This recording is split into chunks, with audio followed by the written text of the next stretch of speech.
नमस्कार दोस्तों। आज का जो हमारा विषय है वो है कि तुलसी माला क्यों धारण करते हैं और तिलक क्यों लगाया जाता है। जी हाँ, तो हम में से कई लोगों ने देखा होगा कि भई कई लोग जो होते हैं वह तुलसी माला धारण करते हैं और हम में से ही कई लोग होते हैं जो तिलक लगाते हैं।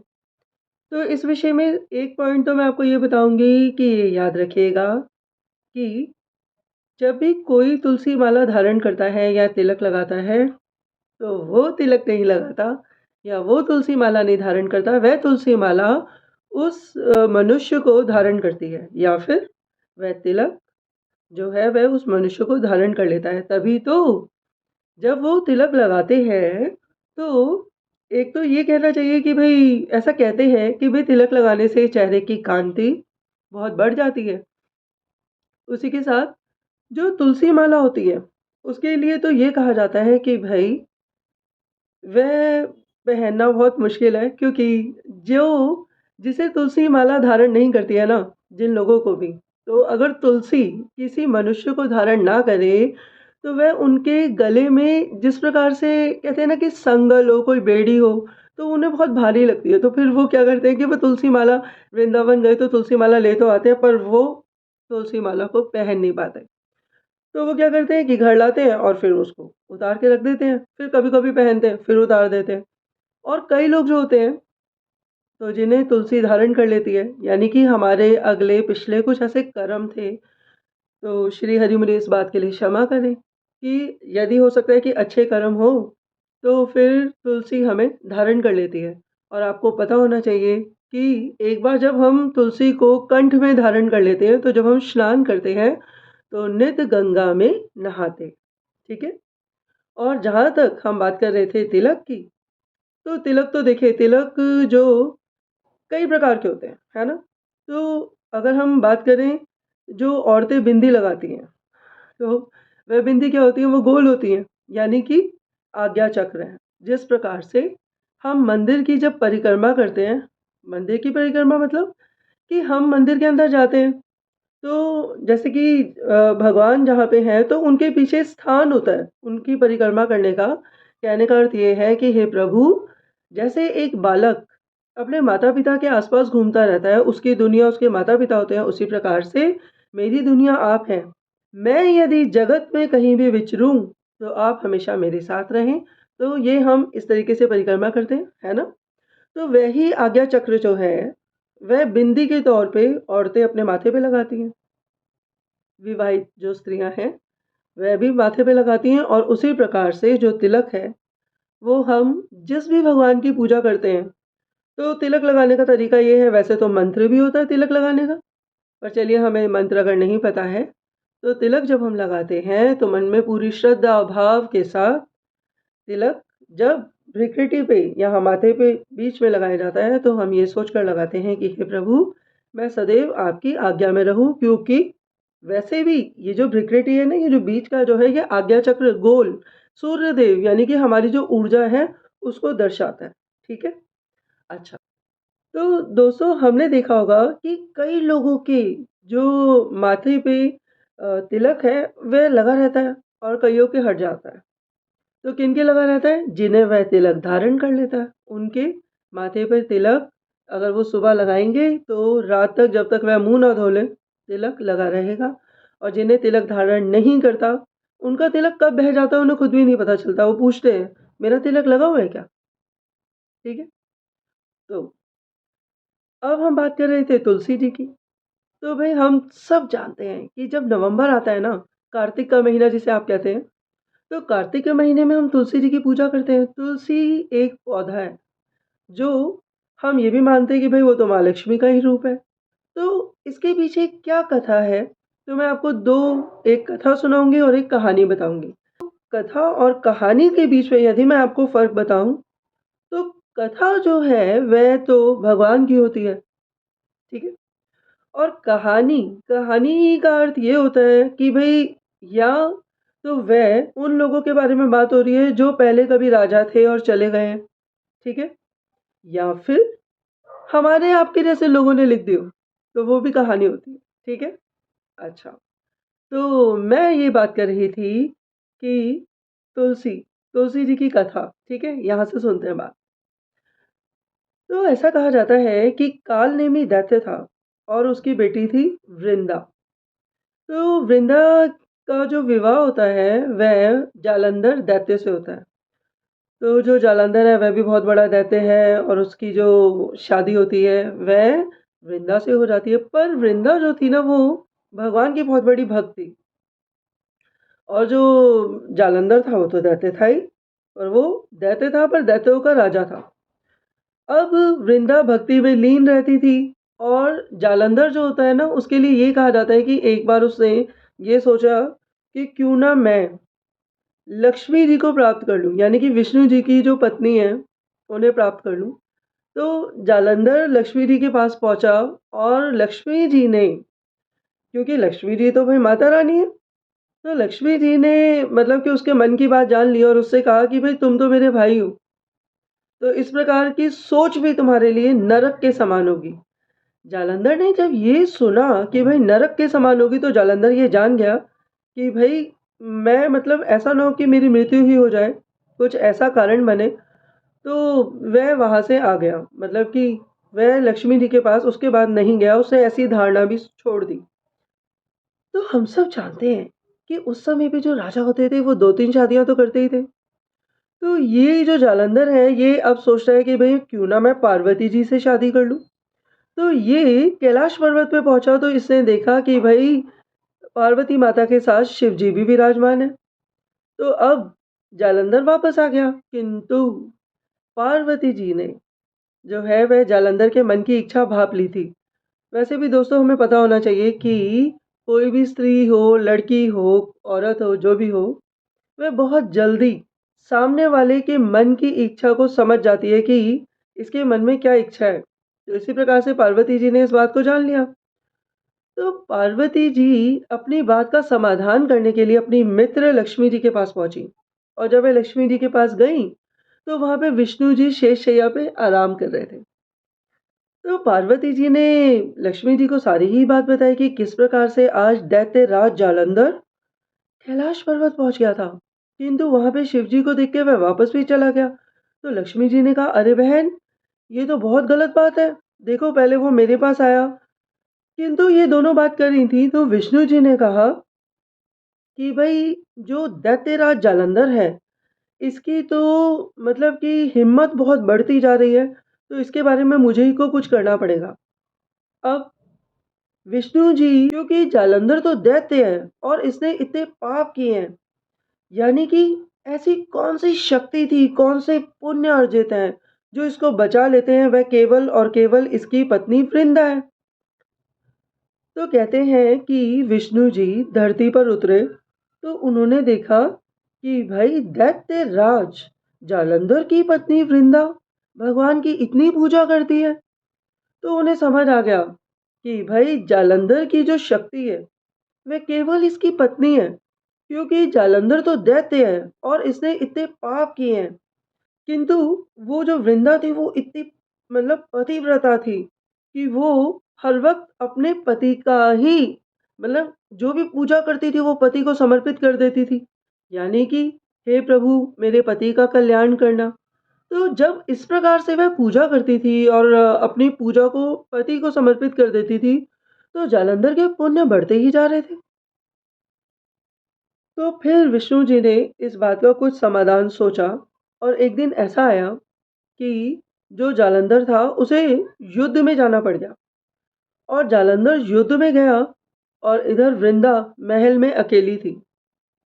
तो विष्णु जी जो है, ऐसा कहा जाता है कि विष्णु जी ने जालंधर का रूप ले लिया और वह जो पतिव्रता नारी वृंदा थी वह फौरन बाहर आई और उसने जो है जैसे ही देखा कि अरे जालंधर मतलब कि उसके पति वापस आ गए हैं, तो उसने पूछा कि स्वामी, मतलब कि आप युद्ध में गए थे, क्या युद्ध नहीं हुआ, आप इतनी जल्दी वापस आ गए? तो इस पर विष्णु जी जो उस वक्त जालंधर के रूप में थे, उन्होंने कहा, हाँ वृंदा, तुम्हारी पूजा, तुम्हारे पुण्य कर्म इतने हैं और मतलब कि भगवान जो हैं वह ये चाहते हैं कि भाई पूरी प्रकृति शांत रहे और किसी प्रकार का युद्ध ना हो। बस वृंदा इतनी खुश हो गई वृंदा ने अपने पति जालंधर के इस तरीके से पैर छुए और बस जैसे ही वृंदा ने, कहते हैं कि विष्णु जी जो जालंधर बने हुए थे, तो उनके जैसे ही पैर छुए, वृंदा का जो, कहते हैं ना, अस्तित्व, यानी कि जो उसने पतिव्रता का धर्म निभा रखा था कि किसी भी पुरुष को हाथ नहीं लगाएगी, वो भंग हो गया। और जैसे ही वो, उसका जो अस्तित्व था वो भंग हुआ, सिर्फ विष्णु जी के पैर छूने से ही, तो विष्णु जी अपने रूप में आ गए। तो वृंदा ने देखा कि है, आप मेरे पति नहीं है, आप विष्णु जी हैं। तो विष्णु जी ने कहा कि भाई वृंदा, मेरी बात को ध्यान से सुनो, मैंने ऐसा इसलिए किया। उसने कहा कि नहीं नहीं, मैंने आपको पति समझ के आपके पैर छुए। तो विष्णु जी ने कहा कि भाई मैं मानता हूँ, पर वृंदा को बहुत ज़्यादा, क्योंकि उस वक्त तो बहुत ही ज़्यादा वृंदा पे कोप सवार था, गुस्सा सवार था।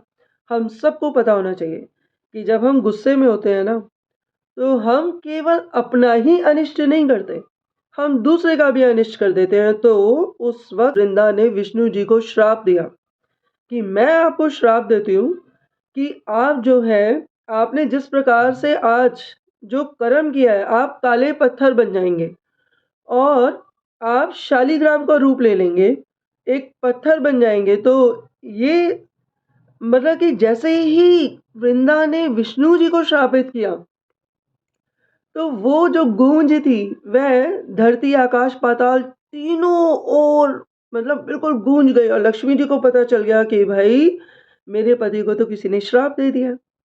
किंतु वृंदा इतनी दुखी थी, इतनी दुखी थी कि वह अपने आप को भी बिल्कुल खत्म कर लेना चाहती थी। कि उसने कहा कि भाई मैंने कैसे किसी पर पुरुष को, चाहे उसने चरण छुए, मैंने हाथ भी कैसे लगा लिया। तो जो है, मतलब कि उस समय लक्ष्मी जी एकदम से वहां पे प्रकट हुई और उन्होंने वृंदा से कहा कि बहन, मेरे पति को क्षमा कर दो। भाई देखो, उन्होंने जो है वह अच्छा करने के लिए, मतलब कि जगत का उद्धार करने के लिए तुम्हारे दैत्यराज पति जो है उसका रूप धारण किया था।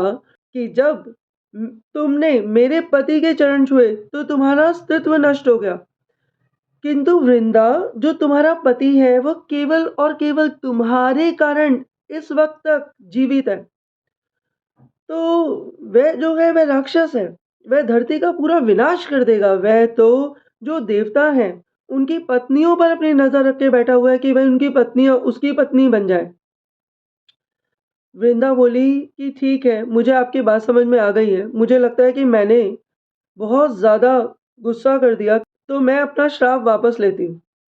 और उसने जो है विष्णु जी से कहा कि हे विष्णु जी, मैं अपना श्राप वापस लेती हूँ। पर विष्णु जी ने कहा, वृंदा, ऐसा नहीं हो सकता कि जो तुमने मुझे श्राप दिया है, मुझे ये कहा है कि भाई तू पत्थर का बन जाएगा, तो सत्य काम है, मेरी पत्थर के रूप से तो पूजा होगी, तो मैं शालिग्राम का पत्थर बन जाऊंगा और शालिग्राम के रूप में मेरी पूजा होगी। किंतु मैं तुम्हें ये कहना चाहता हूँ। वृंदा बोली, नहीं नहीं, मैं नहीं सुनना चाहती, मैं तो भस्म हो जाना चाहती हूँ। तो विष्णु जी ने कहा, मेरी बात सुनो। वृंदा कहती, नहीं, मैं अग्नि में जल जाऊंगी। और कहते कि ऐसा कहते ही वहां पे अग्नि प्रकट हो गई और वृंदा अग्नि में जल गई। तो वृंदा तो जल गई, अब उसकी जो राख रह गई थी, विष्णु जी ने उस राख को आशीर्वाद दिया और उस, कहते हैं कि उस राख से एक पौधा प्रकट हुआ जिसे कि कहते हैं तुलसी। अब ये जो तुलसी का पौधा था, उसे विष्णु जी ने आशीर्वाद दिया कि ये वृंदा के रूप में जो तुलसी का पौधा प्रकट हुआ है, तो जब जब कार्तिक का महीना आएगा, तो उस कार्तिक के महीने में मैं जो हूँ, तुलसी के साथ मेरा विवाह होगा और मैं तुलसी के साथ ही पूजा जाऊंगा। तुलसी की माला जो जो धारण करेंगे, मतलब जितने भी हरि भक्त होंगे, यानी कि विष्णु जी के भक्त होंगे या कृष्ण जी, श्री राम, सब एक ही हैं, पर कहते हैं कि जो जो हरि भक्त होंगे और सत्यता में भगवान को प्रिय होंगे, तो उनके गले में कंठी माला रुक पाएगी। बाकी सबको बेड़ियों की तरह बड़ी भारी लगेगी, तो वह कंठी माला नहीं पहन पाएंगे। इसी के साथ जब वह लोग नित्य स्नान करेंगे, तो वह गंगा में स्नान करेंगे। कहने का अर्थ यह है कि वह मन, क्रम, वचन, वाणी से भी शुद्ध होंगे, तो वह किसी का बुरा कर ही नहीं पाएँगे, क्योंकि जब शुद्धता आती चली जाएगी, तो फिर बुराई निकलती चली जाएगी। और ये कहा जाता है कि तुलसी धारण करने वाला भगवान को बहुत प्रिय होता है, तो उसकी वाणी तो भगवान भी सुनते हैं। तो ऐसा कहकर विष्णु जी और लक्ष्मी जी तो वहाँ से अंतर्ध्यान हो गए।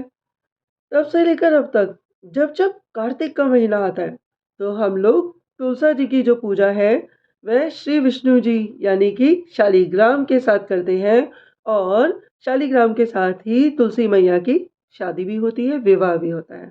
हम सबको ये पता ही है ना दोस्तों? और मैं आपको एक और बात बताऊँ कि इसी कथा के साथ एक कहानी है, जो कि है बादशाह अकबर की। तो कहते हैं कि बादशाह अकबर के ज़माने की बात है कि हम सबको पता है कि जंगल ही जंगल होते थे। तो जो गाँव थे वो मतलब कि कहीं गाँव बसे हुए थे और कहीं पे फिर जंगल थे, तो रास्ते में जंगल पड़ते थे। एक गाँव से दूसरे गाँव के बीच में ज़्यादातर जंगल ही पड़ते थे, क्योंकि सड़कें इतनी बनी हुई नहीं थी। तो कहते हैं कि एक बार बादशाह अकबर जब अपने राजमहल में बैठे हुए थे, तो उनका एक मंत्री जो था उसने वो तुलसी की माला पहनी हुई थी, तो वह दरबार में आया, तो बादशाह अकबर ने तुलसी की माला देखी तो उससे पूछा, "क्यों भई, तू क्या हिंदू हो गया?" तो उसने कहा, "नहीं, नहीं, मैं नहीं हिंदू हुआ।" तो उसने कहा, "तो ये क्या पहन रखी है लकड़ी की माला?" तो उसने कहा कि बादशाह अकबर, ये जो मैंने माला पहन रखी है, मैं जान के अमान पाऊँ तो मैं आपको ज़रूर बताऊँगा कि मैंने ये माला क्यों पहन रखी है। तो बादशाह अकबर ने बोला कि भई बताओ, ये माला तुमने क्यों पहन रखी है? तो कहने लगा कि भई बादशाह जी, कल की बात है। तो मैं जब यहाँ से जा रहा था, तो सूर्यास्त होने को था, अंधेरा होता जा रहा था और मैं जंगल से निकलने लगा। जब मैं जंगल से निकल रहा था ना, तो चाँदनी रात थी और चाँदनी रात थी तो जंगल तो बहुत ही ज़्यादा मतलब कि कहते हैं कि बीहड़ है और पेड़ ही पेड़ थे, तो मुझे तो इतना ख़ास कुछ दिखाई नहीं दे रहा था। पर वहाँ पर मैंने एक बहुत ही लंबा आदमी देखा जो काले रंग का था। तो मैंने उस आदमी को देखा, तो मैं उसको देखने ही लग गया। तो उस आदमी ने मुझसे पूछा, क्या तू मुझे देख सकता है?" तो मैंने बोला, "हाँ, मैं तुम्हें देख सकता हूँ। कौन हो तुम?" तो उस आदमी ने कहा, "मैं यमराज हूँ।" तो मैंने कहा कि यमराज? कौन यमराज? वो हिंदुओं के यमराज? तो उसने कहा, "हाँ, वही यमराज।" तो मैंने पूछा कि "अरे भई, इस जंगल में क्या करने आए हो? किसी को लेने के लिए आए हो?" तो यमराज ने कहा, "हाँ, देखो अभी-अभी ऐसा होगा कि यहाँ से एक बैलगाड़ी निकलेगी, तो वो जो बैलगाड़ी है उसके मतलब कि गाड़ी के नीचे लालटेन होगी, तो उससे रोशनी हो रही होगी।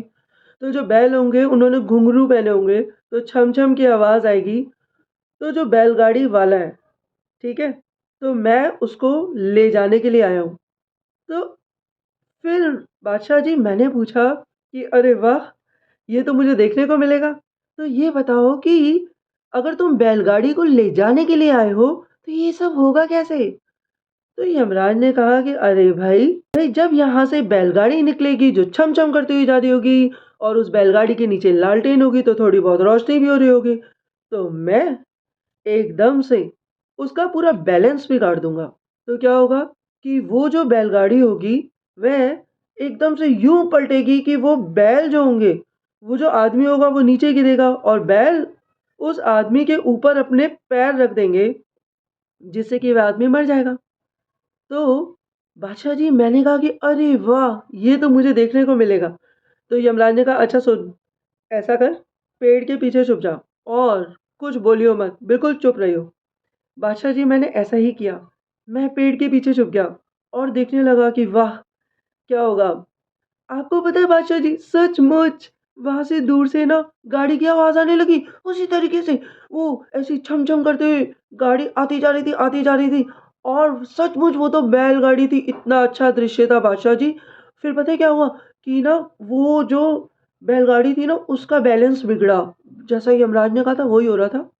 तो वो जो आदमी था ना वो यूँ गिरा, उसके ऊपर जो बैल थे उन्होंने पैर रख दिया और जो बैलगाड़ी थी ना बादशाह जी, फिर वो सीधी हो गई, वो बैल भी सीधे हो गए। वो जो आदमी नीचे गिरा हुआ था वो खड़ा हुआ, उसने अपने आप को ऐसे करके झाड़ा, वो तो बैलगाड़ी पे चढ़ गया और बैलगाड़ी जो थी वो फिर वैसे ही जाने लगी आराम से। है, मैंने जब देखा कि भैया बैलगाड़ी चली गई, तो मैंने भैया यमराज से पूछा कि तुम तो कह रहे थे कि तुम उस आदमी को ले जाओगे, ऐसा तो कुछ नहीं हुआ। तो फिर क्या हुआ कि महाराज, वो जो यमराज था ना, उसने मुझे ये कहा कि भाई, जहाँ पे वो जो बैलगाड़ी पे सवार था, वो आदमी गिरा था ना, वहाँ पे तुलसा जी का पौधा था। तो मैंने यमराज से पूछा, तुलसा जी का पौधा था? क्या तुलसा? तो उसने कहा कि अरे भाई, ये हिंदुओं में जो तुलसी का पौधा होता है, यानी कि अगर इसकी माला भी कोई धारण कर ले, तो उसकी ऐसी मृत्यु नहीं होती जो उसके, देखो किसी भी इंसान की मृत्यु कब होती है? जब उसके पुण्य खत्म हो जाते हैं, यानी कि अर्जित किए हुए पुण्य, वो भी पिछले जन्म के, वो जब खत्म हो जाते हैं तो उसकी मृत्यु हो जाती है। तो इसके पुण्य खत्म हो गए थे, किंतु इसको जो है तुलसी ने सहारा दे दिया, उस वजह से मैं इसको अब की बार नहीं ले जा पा रहा हूँ, मैं इसे फिर कभी लेकर जाऊँगा। तो बादशाह जी, उसके कहने से मुझे ये बात तो समझ में आ गई कि भाई, तुलसी की माला पहन लो तो ऐसी मृत्यु नहीं आती जो पुण्य खत्म होने पे आ जाए, और तुलसी की माला पहनने से तो यमराज भी हमें लेकर नहीं जा पाता है। तो इसलिए मैंने जो है वह तुलसी की माला धारण कर ली है। तो बादशाह अकबर ने कहा कि अच्छा, ठीक है, ऐसा हुआ होगा, तो छोड़ो। अब ऐसा कहकर ये कहानी तो यहीं पर खत्म हो गई। पर ये जो कहानी थी, ये इतनी ज़्यादा उस वक़्त प्रसिद्ध हुई कि आप आज भी गूगल भाई सबके भाई पे सर्च कर सकते हैं कि ये बात बिल्कुल सत्य है। तो मैं बात कर रही थी कि जब कहते हैं कि किसी भी मनुष्य के पुण्य, यानी कि पिछले जन्म में जो उसने पुण्य अर्जित किए थे, वह जब खत्म हो जाते हैं तो उसकी मृत्यु हो जाती है, और इस जन्म में जो हम अच्छे कार्य कर रहे हैं तो उतने ही, मतलब कि हमारी आयु जो है वह अगले जन्म में हमें उन पुण्यों के द्वारा मिलेगी। ठीक है? ऐसा कहा जाता है। और यदि देखा जाए तो ऐसा नहीं है कि जो लोग, जैसे कि किसी भी इंसान ने तुलसी धारण कर रखी है तो उसकी मृत्यु नहीं होगी, ऐसा नहीं होता है। मृत्यु तो सबकी होती है, किंतु तुलसी माला धारण करने से ऐसी मृत्यु जो असमय होती है, ठीक है? वो नहीं आती है। यानी कि ऐसी मृत्यु जो हम, कभी-कभी ऐसा होता है ना कि आपने देखा होगा कि लोग जो है वह किसी अस्वस्थ इंसान को जब देखकर आते हैं, तो वह, आजकल तो वो चला हुआ है फैशन कि भई कोई अस्वस्थ है तो सभी रिश्तेदार जो हैं वो हॉस्पिटल में चले जाते हैं कि भई हम भी देखा है, हम भी देखा है। तो हम कोई डॉक्टर लगे हैं कि हम उसको बिल्कुल स्वस्थ कर देंगे, ऐसा तो नहीं होता। तो हम जब उस अस्वस्थ, यानी कि बहुत ही कोई, मतलब भगवान क्षमा करे, बुरी बीमारी से जूझ रहा हो और हम उसे देखने जाते हैं, तो जिस प्रकार से एक पूजा-पाठ करने वाले की ऊर्जा वो हर जगह फैली होती है, उसी प्रकार से एक अस्वस्थ मनुष्य की जो ऊर्जा होती है, और हॉस्पिटल में तो बहुत सारे लोग अस्वस्थ ही होते हैं, तो उनकी ऊर्जा चारों ओर फैली हुई होती है। तो क्या होता है कि कभी-कभी हम ना चाहते हुए भी, मतलब कि ऐसा हो जाता है कइयों के साथ कि वो किसी भी प्रकार का रोग अपने साथ ले आते हैं, या फिर जो बीमार इंसान होता है वो, अगर भगवान ना करे वो ये सोच रहा हो कि भई मुझे इससे थोड़ी बहुत ऊर्जा मिल जाए, उससे थोड़ी बहुत ऊर्जा मिल जाए, ऐसा भी होता है, आपको पता ही होना चाहिए। तो इस प्रकार की जो मृत्यु है, जो हमारी लिखी नहीं थी, किंतु वो आ जाती है, वह तुलसी की जो माला है वह रोकने में सक्षम है। क्योंकि जब हम तुलसी की माला पहनते हैं तो इस प्रकार की मृत्यु नहीं आती। और उसी प्रकार से आपको एक बात और बता दूँ कि इसमें मैंने आपको ये बताया था, जब कथा चल रही थी वृंदा की, यानी कि तुलसी मैया की, तो उस कथा में ये था कि उनको इतना गुस्सा आ गया कि उन्होंने अपने आप को जला दिया। तो मैं आपको ये बताना चाहती हूँ कि जब हम बहुत ज़्यादा गुस्सा करते हैं, तो हम क्या करते हैं? हम अपने शरीर का नाश करते हैं। हम अपने शरीर का ऐसा नाश करते हैं कि हम जब गुस्सा करते हो ना, तो हमारे अंदर अग्नि प्रचंड होती है। अग्नि कब प्रचंड होती है? जब हम खाना खाते हैं, वो जो अग्नि प्रचंड होती है, वो तो हमारे लिए बहुत अच्छी है कि हमारा डाइजेशन होगा। पर जब गुस्से की अग्नि प्रचंड होती है, तो हमारी आयु खाने लग जाती है।